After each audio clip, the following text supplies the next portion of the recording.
Chers confrères, je tiens d'abord à remercier Madame le professeur Benjeloun et le comité d'organisation du 3e congrès international des spécialités endovasculaires de m'avoir invité à parler du traitement percutané du rétrécissement mitral.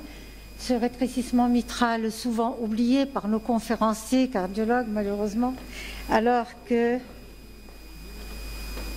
dans les pays en voie de développement, l'incidence des syndromes post-streptococciques reste de 100 pour 100 000 habitants, et dans nos pays maghrébins émergents, heureusement, elle a diminué d'une façon relative. Et vous savez que la fièvre rhumatismale reste la plus grande cause des valvulopathies acquises chez l'enfant et l'adulte jeune, avec une forte prévalence pour le rétrécissement mitral. Ce rétrécissement mitral est une maladie grave, car si on ne prend que les complications thromboemboliques qui sont très fréquentes, dans 10% des cas en cas d'arythmie complète par fibrillation auriculaire ou 5% même en rythme sinusal. Ces complications sont le plus souvent cérébrales, dans 60% des cas, volontiers sylvienne gauche, avec une hémiplégie droite, aphasie et cernée de mortalité dans 16% des cas, avec des séquelles très graves dans 20 à 30% des cas et volontiers récidivantes dans 16% des cas. Ces embolies peuvent être aussi bien sûr périphériques dans 20 à 28% des cas, surtout concernant le membre inférieur, plus rarement viscéral, foie, rein, rate, coronaire ou rétinienne. D'où la nécessité d'une prise en charge urgente de ce rétrécissement mitral, d'abord par le traitement anticoagulant dès la découverte du rétrécissement mitral, qu'il soit en FA ou en rythme sinusal. Et bien sûr, l'ouverture de la valve mitrale dans les meilleurs délais. Et la méthode de choix actuellement, c'est la commissurotomie mitrale percutanée, découverte par le docteur Inoue en 1984.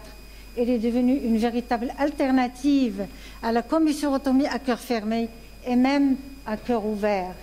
Les données de la littérature et notre large série, plus de 6300 patients, et nous avons commencé en 1986, 2 ans après le docteur Inoue, ont prouvé son efficacité et son faible taux de complications. La technique, bien sûr, est par voie veineuse, transfémorale, droite, c'est la plus utilisée. Elle impose un cathétérisme transseptal pour accéder à l'oreillette gauche et à la valve mitrale. Et c'est un moment crucial de la procédure et c'est la clé du geste. Le ballon d'Inoue en nylon caoutchouté est le plus utilisé. Il nécessite plusieurs inflations progressives, comme vous voyez, step by step, jusqu'à l'ouverture commissurale qui se traduit par la disparition de l'encoche angiographique.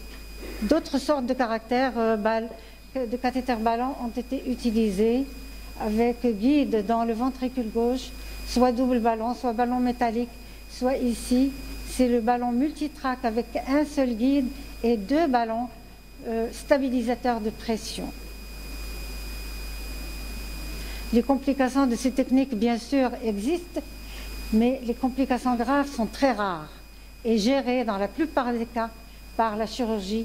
Et nous remercions nos chirurgiens d'être près de nous pour nous sauver les malades.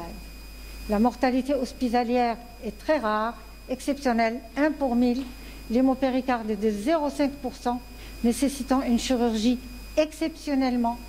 L'insuffisance mitrale aiguë opérée en urgence est par contre de 2%. Les embolies cérébrales et les embolies périphériques sont très rares, mais très graves quand elles existent. Un polymorphisme important cathétérise ce rétrécissement mitral. L'âge qui varie de 7 à 80 ans, volontiers l'adulte jeune et à majorité de femmes. Les formes cliniques aussi sont très différentes, de rétrécissement mitral asymptomatique, rétrécissement mitral modéré aux formes graves, compliquées d'œdème aigu du poumon, de bas débit, d'insuffisance cardiaque droite ou bien sûr d'hémiplégie. Les altérations anatomiques valvaires aussi sont très variables et définies par le score échocardiographique. Il en découle de multiples indications qui sont progressivement élargies au cours de l'expérience. 3 situations en fait contre-indiquent absolument la commissurotomie percutanée. C'est la thrombose massive de l'oreillette gauche, soit au niveau du toit, soit au niveau du septum, soit au niveau de l'auricule gauche, d'où l'intérêt de l'écho transœsophagien qui doit être systématique avant toute décision de la commissurotomie mitrale percutanée. La deuxième complication, la deuxième contre-indication, c'est l'insuffisance mitrale importante. Et la troisième, c'est les calcifications massives valvaires qui concernent aussi bien les feuillets, les commissures ou l'appareil sous-valvaire, avec un score échocardiographique supérieur à 12, comme vous voyez sur cette image. Mais l'indication idéale reste la valve souple, peu remaniée, avec un score échocardiographique inférieur à 8, mais malheureusement, seulement 30% de notre série en sont concernés, plus de près de 1900 patients. Ça donne de très bons résultats immédiats avec une surface mitrale qui augmente de près de 100% et le maintien à long terme, plus de 10 ans. Vous voyez ici en écho 3D la belle ouverture des 2 commissures, ici surtout de la commissure interne. Mais la majorité de nos patients, malheureusement, sont classés dans la zone grise, c'est-à-dire à la limite de l'indication idéale. Plus de 4400 patients sont concernés qui ont un score échocardiographique entre 8 et 12. Mais le succès immédiat est bon. Les résultats à long terme dépendent bien sûr du degré des altérations valvaires, des variétés cliniques et des résultats immédiats. Les valves calcifiées ne sont pas tous une contre-indication parce que 10% des patients en ont bénéficié car les calcifications sont classées en 4 grades selon leur importance et leur localisation. En cas de grade 1 et 2, les résultats sont satisfaisants, mais en cas de grade 3 ou 4, les résultats restent modestes. Mais la CMP a un grand intérêt s'il y a un haut chirurgical pour ces patients. Comme vous voyez ici, une petite fermeture, mais qui donne une petite ouverture sur une décalcification grade 3, mais qui a donné une amélioration spectaculaire pour le patient. N'ont pas contre-indiqué la procédure de façon absolue aussi une IM modérée grade 2 associée chez 3% de nos patients, mais en prenant des précautions minutieuses, il n'y a pas eu d'aggravation de l'IM.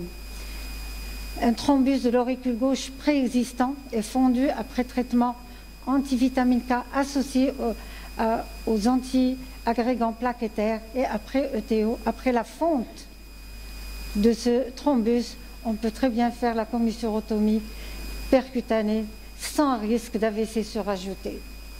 En cas d'oreillette gauche ectasique, plus de 100 cm², 100 patients ont bénéficié de cette commissurotomie, mais il faut dire que la technique est difficile et la transseptale, au niveau de la transseptale, soit au niveau de la traversée de la valve. Mais il faut dire que ces malades sont très précaires parce que même il y a un haut risque chirurgical parce qu'ils font des bas débits post-opératoires. Mais malheureusement, la rosténose est là, mais nous la gérons aussi par la commissurotomie percutanée, soit des rosténoses post-CCF dans plus de 400 cas ou des rosténoses post-première CMP chez 260 patients, mais on peut faire aussi une deuxième CMP ou une troisième CMP pour deuxième ou troisième rosténose. Le délai de rosténose varie de 3 à 30 ans. C'est surtout pour les commissurotomies chirurgicales et nous remercions nos chirurgiens d'avoir fait donc tant de malades et rendu service à tant de femmes par leur commissurotomie mitrale, par commissurotomie à cœur fermé, je veux dire, sans CEC. Les résultats immédiats restent bons, mais il y a beaucoup plus d'événements à long terme par rapport à la population générale. Et il y a aussi des situations hémodynamiques sévères où la CMP s'impose en cas d'HTAP majeur avec une PAPS supérieure à 100 mm de mercure dans 3% des cas, des rétrécissements mitraux associés à des insuffisances tricuspidiennes très importante, massive, organofonctionnelle, avec insuffisance cardiaque droite, dysfonction VD dans 3% des cas, mais dans ces cas, bien sûr, la CMP reste uniquement un pont vers la chirurgie. Soit le rétrécissement mitral en grande défaillance hémodynamique avec OAP réfractaire, choc cardiogénique, nécessitant parfois une respiration artificielle. Ça a été fait dans 54% des cas, dans 12 enfants de moins de 15 ans. La décision de dilater ces malades est prise en concertation avec nos réanimateurs anesthésistes et avec nos chirurgiens, car ce sont des malades à haut risque et surtout à haut risque chirurgical. L'association RM et grossesse est une situation critique où la CMP s'impose comme la seule alternative. 250 patientes ont pu en bénéficier. On l'a largement indiqué, si vous voulez, étant donné la fréquence des grossesses mal suivies et des accouchements non médicalisés, et la décompensation qui peut survenir à n'importe quel moment de la grossesse.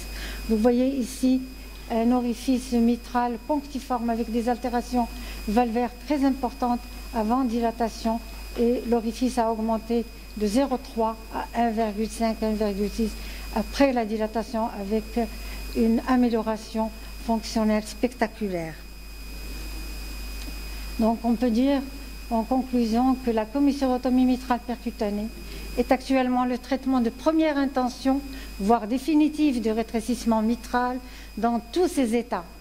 L'expérience des équipes a permis le perfectionnement de la procédure pour en faire une option thérapeutique sans restriction.